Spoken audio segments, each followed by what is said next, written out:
Hi everyone, welcome to सिंशिया ब्रेनरी। आज की वीडियो में हम डिस्कस करेंगे अबाउट मेंटेनेंस ब्रीडिंग।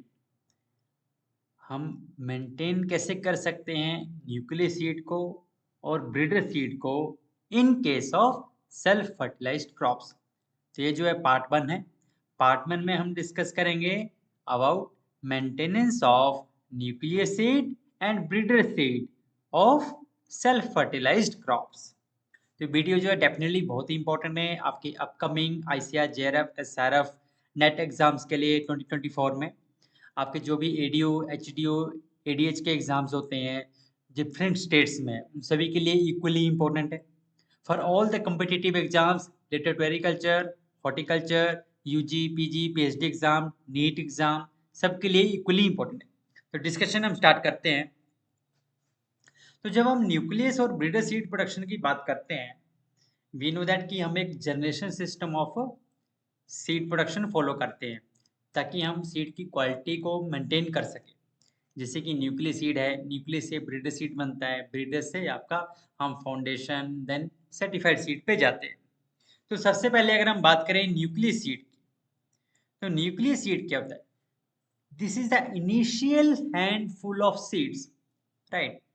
कोई भी एक पर्टिकुलर वैरायटी होती है, उसके जो सिलेक्टेड इंडिविजुअल प्लांट से जो small amount of seed, handful of seeds हमें जो मिलता है उसको हम न्यूक्लियस सीड कहते हैं। और इसका पर्पस क्या होता है न्यूक्लियस सीड का? कि जो कि हम सिलेक्टेड इंडिविजुअल प्लांट से सीड ऑब्टेन करते हैं and that is true to type. और वो जो प्लांट होते हैं ट्रू टू टाइप होते हैं फॉर दैट पर्टिकुलर वैरायटी। तो मेन पर्पस होता है for the purpose of purifying and maintaining that variety. Purify करना और मेंटेन करना उस वैरायटी को किसके द्वारा? बाय ओरिजिनेटिंग प्लांट ब्रीडर के द्वारा and it's further multiplication under his own supervision, right. Initial handful of seed होता है जो कि हम ऑब्टेन करते हैं। कहाँ से मिलता है हमें? सिलेक्टेड इंडिविजुअल प्लांट से किसी पर्टिकुलर वैरायटी के। और इसका मेन पर्पस होता है कि प्यूरिफाई करना एंड मेंटेन करना उस वैरायटी को। और ये सब काम किसके द्वारा किया जाता है? ओरिजिनेटिंग प्लांट ब्रीडर के द्वारा। उस वैरायटी का जो ओरिजिनेटिंग प्लांट ब्रीडर होता है एंड उसकी फर्दर मल्टीप्लिकेशन के लिए under his direct supervision, right. या समटाइम्स क्या होता है कि और क्वालिफाइड प्लांट ब्रीडर की सुपरविजन में ये काम होता है अगर वो ओरिजिनेटिंग प्लांट ब्रीडर अवेलेबल ना हो तो। और ये सब काम क्यों किया जाता है? मतलब कि न्यूक्लियस सीड जो है दैट इज एक्चुअली क्या है, हम कह सकते हैं that provide breeders seed constitutes the basis for all further seed production. तो आगे जितने भी आपके सीड प्रोडक्शन चेन में सब्सिक्वेंट सीड प्रोडक्शन होता है आपका, ब्रीडर्स, फाउंडेशन, सर्टिफाइड सीड, तो उसका एक तरह से हम कह सकते हैं फाउंडेशन है। डेफिनेटली जो आपका न्यूक्लियस सीड है that should B 100% genetically pure होना चाहिए, 100% फिजिकली प्योर होना चाहिए, 100% जेनेटिक एंड फिजिकल प्योरिटी होनी चाहिए, राइट। तो न्यूक्लियस सीड के केस में 100% हमें चाहिए, राइट। क्या? जेनेटिक प्योरिटी भी एंड फिजिकल प्योरिटी भी, राइट। क्योंकि अगर न्यूक्लियस सीड ही 100% जेनेटिकली फिजिकली प्योर होगा, और न्यूक्लियस सीड जो एक तरह से फाउंडेशन है सब्सिक्वेंट सीड प्रोडक्शन के लिए, राइट। अब नेक्स्ट बात आती है कि the varietal purity of subsequently multiplied foundation seed, registered seed and certified seed, right. तो वही कह रहा है कि वैरायटी की प्योरिटी, ब्राइटल प्योरिटी जो है, जो कि सब्सिक्वेंट सीड प्रोडक्शन है हमारा, जैसे कि फाउंडेशन है, सर्टिफाइड है, रजिस्टर्ड सीड है, तो वो किसके ऊपर डिपेंड करेगी? That will largely depend upon the quality of nucleus और ब्रीडर सीड। तो डेफिनेटली जो आपका बेसिक सीड है, न्यूक्लियस सीड है, ब्रीडर सीड है, अगर वो अच्छी क्वालिटी के होंगे तभी आपका जो सब्सिक्वेंट सीड प्रोडक्शन है, जैसे कि फाउंडेशन सीड आप प्रोड्यूस करेंगे, registered seed, certified seed produce करेंगे, तो उसकी जो प्योरिटी होगी हम कह सकते हैं कि वी कैन, हम कह सकते हैं एक तरह से guarantee the purity of subsequent seed production stages. अगर आपका बेसिक्स न्यूक्लियस ब्रीडर सीड अच्छी क्वालिटी का है, 100% जेनेटिकली प्योर है, 100% फिजिकली प्योर है, unless unless the nucleus seed या ब्रीडर सीड, राइट, जब तक nucleus of breeder seed is of highest purity and quality, the seed multiplied from it cannot be regarded as of satisfactory genetic purity. जब तक nucleus seed या breeder seed जो होगा वो satisfactory quality का नहीं होगा, हाईएस्ट प्योरिटी या क्वालिटी का नहीं होगा, तब तक जो भी इससे सब्सिक्वेंट सीड प्रोडक्शन होगा उसको हम कह सकते हैं कि that would not be 100% genetically pure, right. Okay, the unsatisfactory genetic purity जो होगी, स्पेशली अगर हम बात करें क्रॉस पोलिनेटेड क्रॉप्स की, तो उससे क्या होगा, that could ultimately severely affect the performance of a variety, right?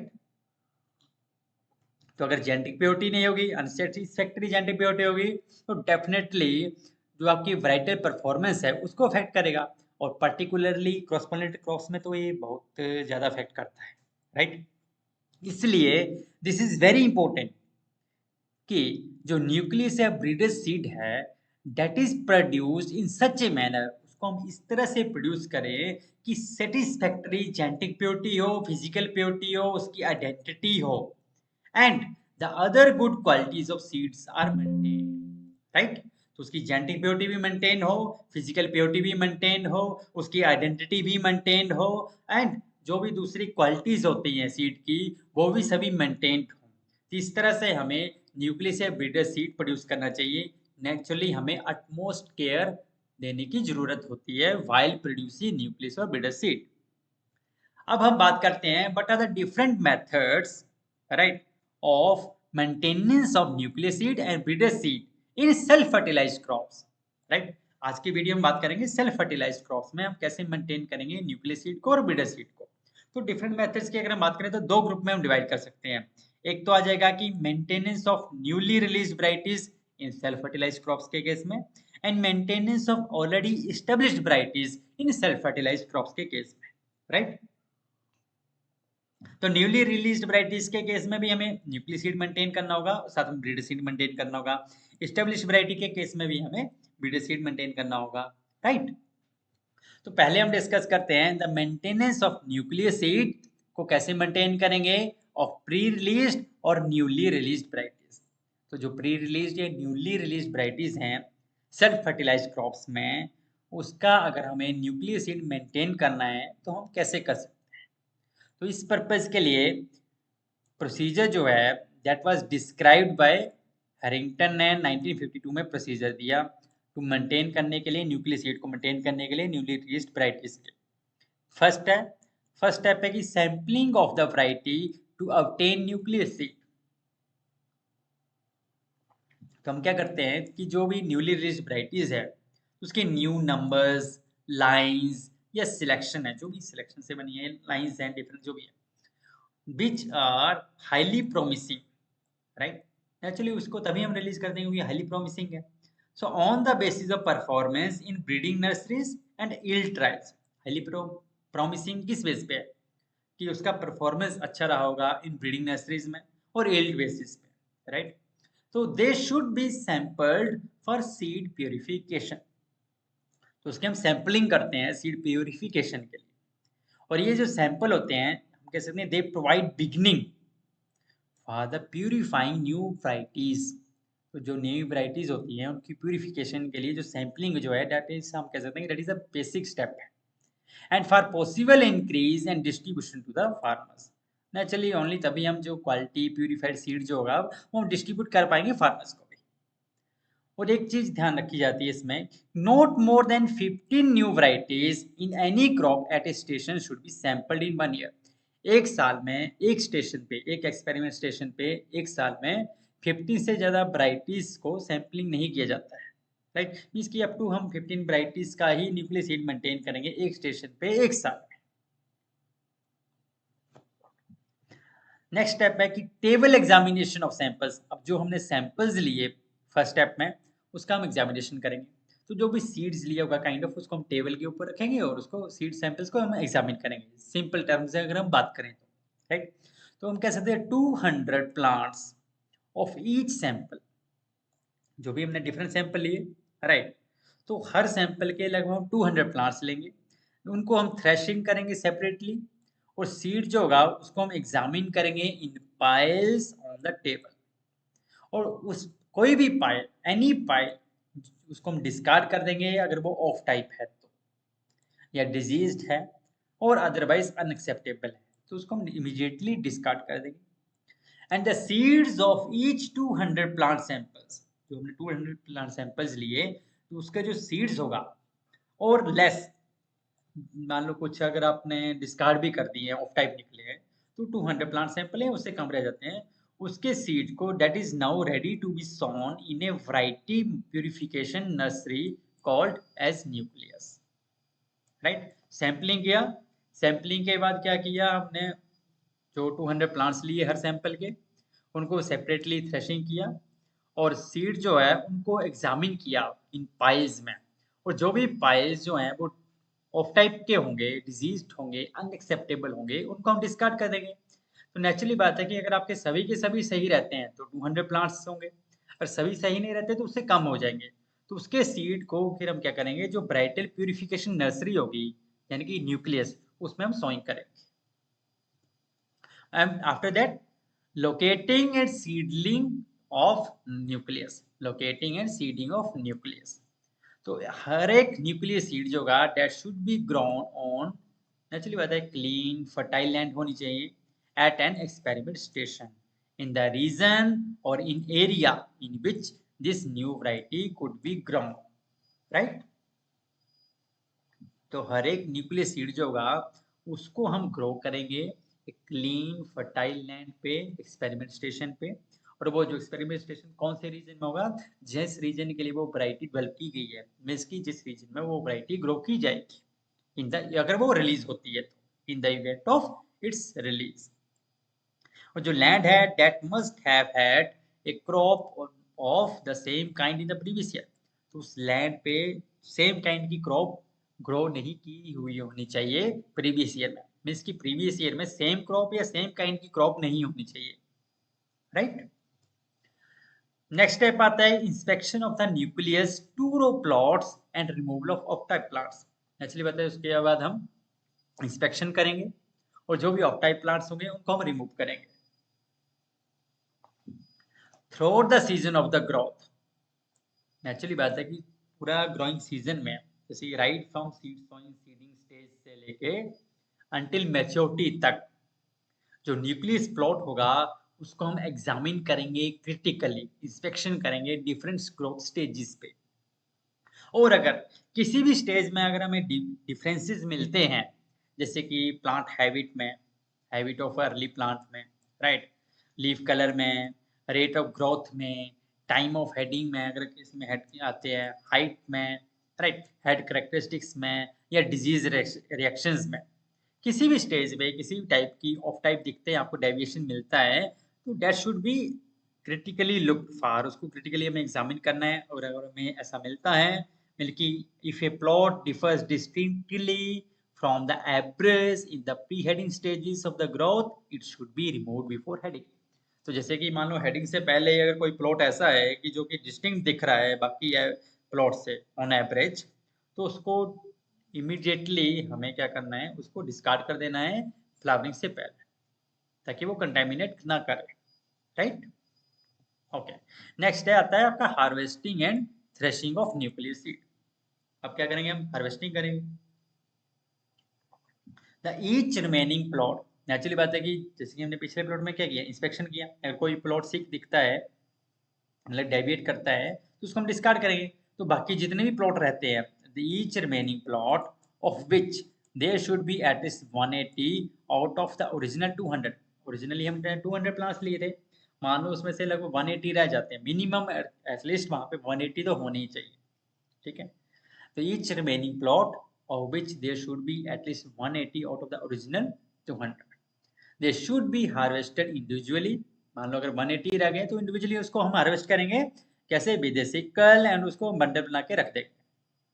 The total bundles of each nucleus should be labelled, और टोटल जो बंडल बनेंगे हर एक बंडल को हम लेबलिंग करेंगे और उसको स्टोर करेंगे until the continuous yield results जो होते हैं for the trials they are obtained, जब तक हमें यील्ड रिजल्ट्स नहीं मिलते हैं उस ट्रायल के।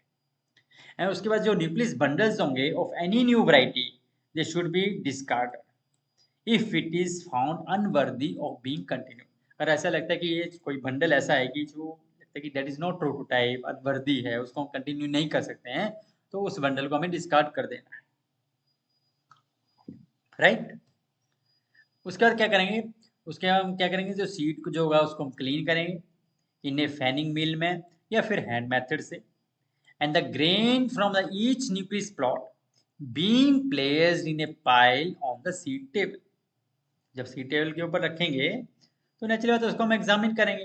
तो नेचुरली जो आपके 180 या मोर पाइल्स ऑफ द सीड होंगे ऑफ वन न्यूक्लियस, एक न्यूक्लियस के, दे मस्ट बी एग्जामिन, उसको हम एग्जामिनेशन करेंगे फॉर किस चीज के लिए, approximate uniformity of seed appearance, जैसे कि उसका seed size etcetera, seed colour etcetera, right. And any pile, और अगर कोई भी पाइल जो कि ऑफ टाइप लगता है उसको हम डिस्कार्ड कर देंगे, और जितने भी बाकी रिमेनिंग पाइल बच जाएंगे उनको हम क्या करेंगे, मास्किंग करेंगे, मतलब बल्क कर देंगे, टुगेदर इन वन लॉट बना देंगे, ठीक है। तो they should B mask together in one lot and this should be treated with, उसके बाद उसको ट्रीट करेंगे फंजीसाइड से या इंसेक्टिसाइड से, बैगिंग करेंगे, लेवल कर देंगे और उसको स्टोर करेंगे as breeders stock seed for use in the next year. और ये जो ब्रीडर्स स्टॉक सीड होगा दैट इज हम कह सकते हैं ओरिजिनल प्यूरिफाइड सीड स्टॉक होता है ऑफ ए न्यू वैरायटी का in the hands of plant breeders. तो बाय दिस वे हम मेंटेन कर सकते हैं न्यूक्लियस सीड, ठीक है, एक न्यूली रिलीज वैरायटीज का in case of self fertilised crop. The maintenance of breeder seed of pre released और न्यूली रिलीज्ड वैरायटीज। अब हम जो ब्रीडर सीड है उसको कैसे मेंटेन करेंगे, जो प्री रिलीज्ड या न्यूली रिलीज्ड वैरायटीज है। पहले हमने क्या पढ़ा, न्यूक्लियस सीड को कैसे मेंटेन करेंगे। अब हम डिस्कस करेंगे कि जो ब्रीडर सीड है उसको कैसे मेंटेन करेंगे, न्यूली रिलीज्ड वैरायटीज का जो ब्रीडर सीड है इन सेल्फ फर्टिलाइज्ड क्रॉप्स के केसेस में। जब breeder stock seed from the nucleus, जो हमने अभी लास्ट में पढ़ा कि जो ब्रीडर स्टॉक सीड है उसको हम रखेंगे, तो ब्रीडर स्टॉक सीड जो है जो कि न्यूक्लियस से हमें मिलता है उसको हम सोइंग करेंगे कहाँ पे, एक क्लीन फर्टाइल लैंड पे जहाँ पे पहले same kind of crop grow नहीं हुई है, राइट। और फील्ड जो कि ब्रीडर सीड की that should be properly isolated, जो भी रिकमेंडेड आइसोलेशन डिस्टेंस है उसको हम मेंटेन करेंगे, right. And the best farm practices, जो भी आपके रिकमेंडेड कल्चरल प्रैक्टिसेस हैं, पैकेज ऑफ प्रैक्टिसेस हैं, राइट, वो हम फॉलो करेंगे, right. The best farm procedures that should be followed, जैसे कि सोइंग के टाइम में raising and harvesting of breeder stock, right. तो टिल हार्वेस्टिंग अब सभी रिकमेंडेड प्रैक्टिसेस हम फॉलो करेंगे, जो भी बेस्ट प्रैक्टिसेस हैं, and it should be produced at the experiment station. और ये जो ब्रीडर सीड है ये कहाँ पे प्रोड्यूस होना चाहिए, एक्सपेरिमेंट स्टेशन पे, in the area in which the new variety has been bred, जहाँ पे जिस एरिया के लिए वो नई वैरायटी डेवलप की गई है। The seeding should be done in such a way, जब हम सोइंग करेंगे तो जो सीड सोइंग करते हैं तो इस तरह से हमें करना है कि to make the best use of, क्योंकि हमारे पास तो न्यूक्लियस सीड क्या होता है, लिमिटेड क्वांटिटी में होता है ना, तो हम जो बेस्ट यूज कर सकें, एफिशिएंटली यूज कर सकें, जो हमारे पास लिमिटेड क्वांटिटी में सीड अवेलेबल है, राइट। और साथ ही में हम एक तरह से इतनी स्पेसिंग रखेंगे कि we can facilitate rogging, inspection, right. The raw spacing that should be sufficient to permit examination of plants in rows for possible mixture or off type। तो नेचुरली बात है कि इतना स्पेसिंग हमें मेंटेन रखना है कि हम एग्जामिनेशन कर सकें, फील्ड इंस्पेक्शन कर सकें, ताकि हम जो भी ऑफ टाइप होंगे उनको रॉग आउट कर सकें। अगर हम रोगिंग की बात करें, रोगिंग, तो all the plants which are not typical of the variety उनको हम रिमूव कर देंगे, and there should be very few plants. और ये भी ध्यान रखना कि ऐसा नहीं कि बहुत सारे प्लांट्स हैं जो ऑफ टाइप दिख रहे हैं, क्योंकि अगर आपका breeder seed nucleus basic seed जो है वो हाई प्योरिटी का है, हाईएस्ट क्वालिटी का है, ठीक है, तो नेचुरली बात है कि आपके जो ऑफ टाइप प्लांट्स आएंगे वो कम ही आएंगे, राइट। तो they should be very few plants to rogue out if the previous year's nucleus breeder stock seed जो है that was well protected from natural crossing से and careful rogging was done and there were no impurities during the cleaning etcetera. Means कि वो एक तरह से pure था, 100% genetically pure हो, physically pure, like that. Rogging जो करनी है हमें बिफोर फ्लावरिंग से पहले, तो अटमोस्ट इंपॉर्टेंस है। फ्लावरिंग से पहले हमें रॉगिंग करनी है, जिससे कि हम न्यूक्लियस या ब्रीडर सीड स्टॉक जब हम पढ़ रहे थे उसके केस में कर रहे थे, राइट। उसके बाद harvesting the breeder stock. Harvesting कैसे करेंगे? In the breeder stock is harvested and threshed, the equipment used must B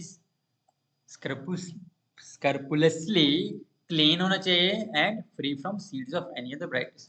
तो जो भी हम इक्विपमेंट यूज करेंगे हार्वेस्टिंग के टाइम में, तो मेटिकुलसली वो क्लीन होने चाहिए और दे शुड बी फ्री होने चाहिए फ्रॉम एनी अदर वैराइटीज के, किसी और वैरायटी का सीड नहीं होना चाहिए उसमें अटैच। और ये जो क्लीनलीनेस है हमें आगे तक ध्यान रखना है। मीन्स कि हम कह सकते हैं कि जब हम उसको कार्ट में रखेंगे, बैग्स में रखेंगे और as well as threshing machine में रखेंगे, तब तक हमें ये क्लीनलीनेस मेंटेन करनी है। मीन्स कि they should be purely clean होनी चाहिए जो भी आप इक्विपमेंट यूज करेंगे, bags, labels, machine, threshing machine. The seed should now be about 99.9% pure as to the variety. तो अभी हम कह सकते हैं कि अगर आप ये सभी बातें ध्यान में रखते हैं तो आपका जो सीड जो होगा that would be about 99.9% pure होगा to the variety. This breeder seed is ready now for increase of foundation seed। Naturally बात है कि ब्रीडर सीड क्या है? ब्रीडर सीड से आपका प्रोजनी बनता है कौन सा? Foundation seed. तो फाउंडेशन सीड जो है that is progeny of breeder seed, right. A portion of this breeder seed, but होता क्या है कि इस ब्रीडर सीड का थोड़ा सा पोर्शन जो है वो ब्रीडर जो है अपने पास रख लेता है सेफ गार्ड के लिए, राइट। मान लो कल को कुछ हो जाता है, नेचुरल कैलेमिटी भी हो जाए, राइट, या कंटिन्यूशन करना है उस वैरायटी का सीड मेंटेनेंस को, तो उसके लिए ब्रीडर जो है अपने पास कुछ सीड सेफ गार्ड के लिए रख लेता है, राइट। ओके, नेक्स्ट है maintenance of breeder seed of established varieties. हमने पढ़ा कि न्यूक्लियस सीड को कैसे मेंटेन करेंगे न्यूली रिलीज वैराइटीज के। हमने पढ़ा ब्रीडर सीड को कैसे मेंटेन करेंगे न्यूली रिलीज वैराइटीज के। Now we will discuss how we can maintain breeder seed of established varieties in case of self fertilised crops. तो इसके लिए हम दो मेथड है। पहले तो है कि bye raising the crop in isolation. अगर हमें ऑलरेडी एस्टेब्लिश्ड वैरायटी है, उसका ब्रीडर सीड मेंटेन करना है, तो सिंपली हम उसको आइसोलेशन में ग्रो कर देंगे, ठीक है। नेचुरली बात है कि जो breeder seed of the local varieties उसको हम मेंटेन कर सकते हैं कैसे? अगर हम उसको आइसोलेटेड प्लॉट्स में ग्रो करें एंड वेरी रिग्रेस रॉकिंग करें during the various crop growth stages where the various plant characters are observable examined. Naturally बात है कि आइसोलेशन में लगाओ, रिग्रेस रॉकिंग करो, पूरा इंस्पेक्शन करो, right, different crop growth stages में, एंड जो भी प्लांट कैरेक्टर्स हैं, आइडियल प्लांट कैरेक्टर्स हैं, टू टाइप कैरेक्टर्स हैं, उनको हम ऑब्जर्व करते हैं। कोई भी हमें ऑफ टाइप मिलता है उसको हम रोक आउट करते हैं। The method of handling the breeder seed crop is the same as described earlier for the breeder seed of newly released variety। उसके बाद वो जो भी जैसे कैसे हम हैंडल करते हैं ब्रीडर सीड को, तो जैसे हम न्यूली रिलीज वैरायटी के केस में कर रहे थे वैसे ही हम यहाँ पे फॉलो करेंगे। बट अगर हम कहें तो बाय सिंपली हम कहते हैं bye raising the crop in isolation में हम लगाएंगे। तो आइसोलेशन में हम लगाते हैं अगर हमें एस्टेब्लिश्ड वैरायटी का ब्रीडर सीड मेंटेन करना है। दूसरा मेथड है बल्क सिलेक्शन, राइट। तो अगर आपको ब्रीडर सीड मेंटेन करना है किसी भी एस्टेब्लिश्ड वैरायटी का सेल्फ फर्टिलाइज्ड क्रॉप्स के केस में, तो second method is bulk selection, right. तो जेनेटिक प्योरिटी जो होती है ऑफ एस्टेब्लिश्ड वैरायटीज की, उसको हम इंप्रूव कर सकते हैं कैसे? बाय बल्क सिलेक्शन मेथड से। इस मेथड में क्या होता है, लगभग हम 2000 टू 2500 प्लांट्स जो होते हैं which are true to type typical of that particular variety, उनको हम सिलेक्ट करते हैं, हार्वेस्ट करते हैं और थ्रेस्ट करते हैं सेपरेटली, राइट। उसके बाद क्या करेंगे, the seeds from each plant, यानी कि 2000 से अगर 2500 प्लांट है तो हर प्लांट का जो सीड होगा उसको हम एग्जामिन करेंगे, एंड एनी पाइल, किसी प्लांट का सीड पाइल जो होगा जो कि ऑफ टाइप शो करता है, किसी टाइप का डेविएशन शो करता है, राइट, या डिसिमिलर दिखता है, उसको हम डिस्कार्ड करते हैं। और उसके बाद जो रिमेनिंग पाइल बचेंगी उसको सीड को हम बल्क कर देंगे to constitute the breeders seed. मान लो अगर 2000 ही थे मान लो, राइट, और 2000 में हो गया कि मान लो आपके 1900 जो है या 1950 जो है वो ट्रू टू टाइप रहते हैं, बट जो आपके 50 पाइज हैं वो ऑफ टाइप शो करते हैं, ठीक है, तो उनको हम डिस्कार्ड कर देंगे। उसके बाद क्या करेंगे, जो रिमेनिंग 1950 हैं उसको हम बल्क कर देंगे उसकी seat, right. The other practices of handling the remains same, बाकी जो हम सेम वे में हम जैसे न्यूली रिलीज वैरायटी का कैसे मेंटेन करते थे वैसे मेंटेन कर सकते हैं। तो सिंपली हम कह सकते हैं कि how we can maintain breeder seed of established varieties, दो मेथड है। एक तो हम आइसोलेशन में ग्रो करें क्रॉप को by raising the crop in isolation, second approach है हमारे पास by bulk selection, right. So this was all about today. अगर आपको वीडियो अच्छा लगा हो तो काइंडली शेयर करें, सब्सक्राइब करें, लाइक करें। स्टे ट्यून्ड विद शिनशाबरेंद्री। जय हिंद।